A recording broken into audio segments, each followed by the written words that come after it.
Halo Bapak Ibu Guru hebat. Kita lanjut ke pelatihan mandiri kita di platform Merdeka Mengajar. Hari ini kita masuk ke pembahasan. Kita akan belajar mengenai tema baru untuk modul kelima. Kita masuk ke ini ya, tema pelaksanaan proyek untuk SMP dan SMA. Jadi langsung saja Bapak Ibu, nanti kita lihat di ini ya, di platformnya kira-kira ada apa aja yang ada di sana ya. Oke, kita langsung saja masuk ke pelatihan mandiri seperti biasa. Kemudian kita pilih yang proyek penguatan profil Pancasila. Kita masuk ke modul kelima ya, mengenai pelaksanaan proyek. Nah, di sini akan ada 3 materi yang akan kita bahas ya, ada 3 aktivitas. Pertama kita melihat video tentang pelibatan murid dalam proyek ya, SMP sampai SMA atau SMK. Jadi nanti di video ini kita akan disajikan mengenai penjelasan bahwa murid memang seyogyanya harus diikutsertakan dalam setiap rangkaian kegiatan proyek, khususnya untuk jenjang SMP sampai SMK, SMA. Kita akan sama-sama melihat strategi bagaimana sih melibatkan murid ya, dalam video ini akan dijelaskan. Kemudian video yang kedua ini tentang pelibatan mitra. Ini sangat penting sekali lagi Bapak Ibu untuk melihat mitra yang kemungkinan bisa mendukung keberhasilan proses yang akan dikerjakan ya dalam proyek profil Pancasila ini. Terus kemudian kira-kira mitra siapa saja yang nanti bisa dilibatkan dalam kegiatan proyek. Nah, dalam video ini sekali lagi akan dibahas tentang keterlibatan mitra-mitra itu, kemudian peranannya, sehingga kegiatan proyek ini menjadi kegiatan yang dapat menghubungkan berbagai profesi ya, dan kelompok masyarakat di lingkungan sekitar satuan pendidikan kita. Setelah itu kita akan coba melihat refleksinya. Jadi kapan Bapak Ibu Guru pertama kali belajar berbicara di depan orang yang belum dikenal, bagaimana ceritanya? Ini saya ceritakan tentang pengalaman saya ketika saya bersekolah di Palembang gitu ya.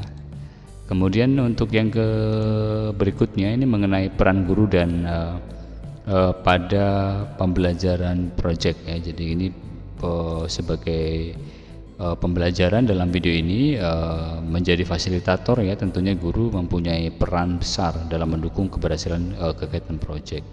Jadi apa saja yang kita bisa lakukan dan strategi untuk dapat dilakukan sebagai fasilitator sebuah proyek, sehingga membantu murid untuk mengembangkan kompetensi selama mengerjakan proyek. Dan dalam video ini akan kita saksikan bersama-sama mengenai ini ya, peran kita sebagai fasilitator. Kemudian Bapak Ibu Guru, setelah itu kita diminta untuk mengerjakan refleksi. Pertanyaannya adalah kapan Bapak Ibu Guru pertama kali belajar berbicara? Ini sama ya di pertanyaan yang refleksi yang sebelumnya. Kemudian tentang hasil belajar proyek ya, dalam video ini nanti Bapak Ibu Guru akan mencoba dijelaskan ya mengenai bagaimana sih melihat sebuah proyek yang merupakan sebuah perencanaan yang juga dinantikan oleh guru ya, oleh kita dan juga oleh murid kita. Nah, ini merupakan rangkaian akhir kegiatan ya, namanya juga perayaan hasil belajar proyek ya. Jadi di sini merupakan sebuah rangkaian akhir kegiatan proyek untuk melihat hasil akhir sebuah proyek yang dilakukan oleh murid tadi. Nanti bagaimana strateginya akan dikemas dengan bagaimana, nanti juga dijelaskan dalam video ini. Strateginya seperti apa nanti membuka sebuah semacam pameran, begitu, pameran karya yang telah dikerjakan oleh murid-murid kita. Kemudian yang terakhir kita akan disajikan untuk melihat evaluasi, jadi merefleksi maksud saya. Jadi ini ketika menjadi murid, apakah Bapak Ibu Guru dibimbing mengapresiasi diri, bagaimana perasaan ketika itu. Ini soal ini apresiasi diri ya, jadi mungkin dibilang oh karyanya bagus gitu. Jadi ini pengalaman saya.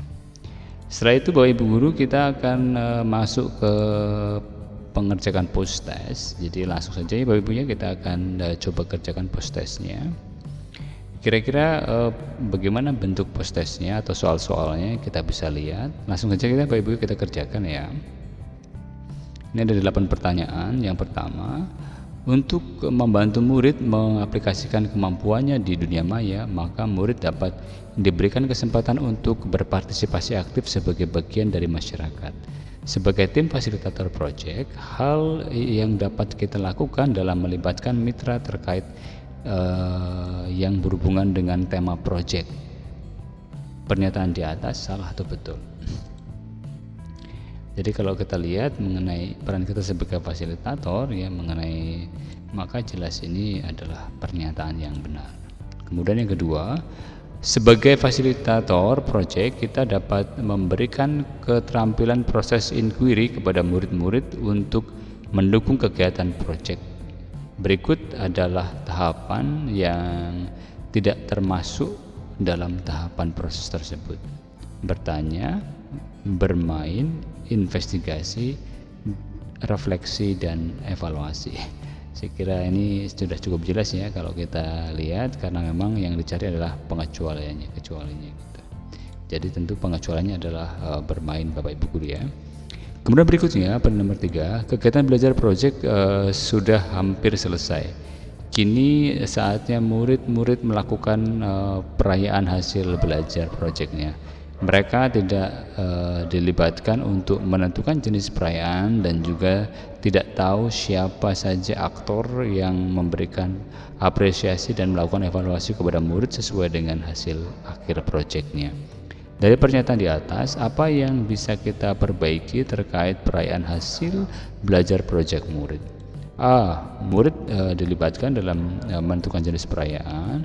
Apresiasi tidak diberikan, tidak diperlukan, pujian saja. Kemudian kegiatan refleksi sebaiknya dilakukan di awal proyek saja, tidak perlu di akhir. Kemudian yang terakhir, murid perlu dilibatkan dalam menentukan siapa saja tim fasilitas proyek.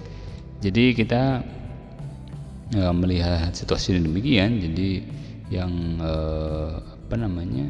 pernyataan itu memang kita sebetulnya harus juga melibatkan murid dalam menentukan jenis perayaannya seperti apa. Kemudian yang berikutnya nomor 4, untuk melibatkan murid SD dalam proses pembelajaran proyek, tidak diperlukan upaya untuk membangun ikatan dengan murid, karena murid hanya akan melakukan proyek sesuai dengan yang sudah ditetapkan oleh gurunya. Pernyataan di atas adalah salah atau benar, Bapak Guru? Ya, tentu saja kalau kita melihat dari pernyataan ini yang menunjukkan keikutsertaan murid ya, ini tentu salah ya, karena memang tidak demikian adanya. Berikutnya nomor 5, ada beberapa langkah yang dapat kita lakukan untuk melibatkan murid SD dalam proses pembelajaran. Berikut adalah beberapa langkah yang tepat untuk melibatkan murid. Mengajak mereka untuk berefleksi di tengah kegiatan saja. Memelihara rasa ingin tahu mereka dengan memberikan pertanyaan pemantik. Mengajak murid untuk membantu membuat modul project. Mana Ibu atau yang D? Semuanya benar. Jadi kalau kita melihat ada langkah-langkah ya untuk murid kita yang SD, maka semua jawaban ini adalah benar. Pertanyaan berikutnya, bagaimanakah contoh melibatkan murid yang tepat dalam kegiatan proyek? Mengajak murid menentukan tahapan kesiapan satuan pendidikan, kemudian melibatkan murid dalam menentukan tim fasilitator proyek. Murid tinggal mengikuti segala rangkaian kegiatan yang sudah ditetapkan oleh gurunya.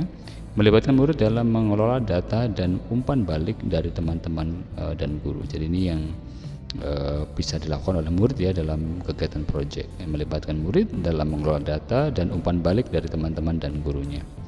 Kemudian pertanyaan nomor 7, pelibatan murid merupakan peran yang penting untuk kita dapat membantu mereka mengalami pengetahuan sendiri. Berikut adalah beberapa contoh pelibatan murid yang dapat kita lakukan. Melibatkan murid dalam perencanaan, pelaksanaan, dan penentuan hasil akhir. Selalu memantik rasa ingin tahu murid dengan memelihara rasa ingin tahunya. Memberikan instruksi secara bertahap agar murid terus merasa tertantang. Atau semuanya benar? Saya kira ini soal pelibatan murid memang sangat penting ya dalam melakukan proyek. Maka contoh pelibatan murid ini memang bisa dilakukan di semua ya, A, B, C, dan D.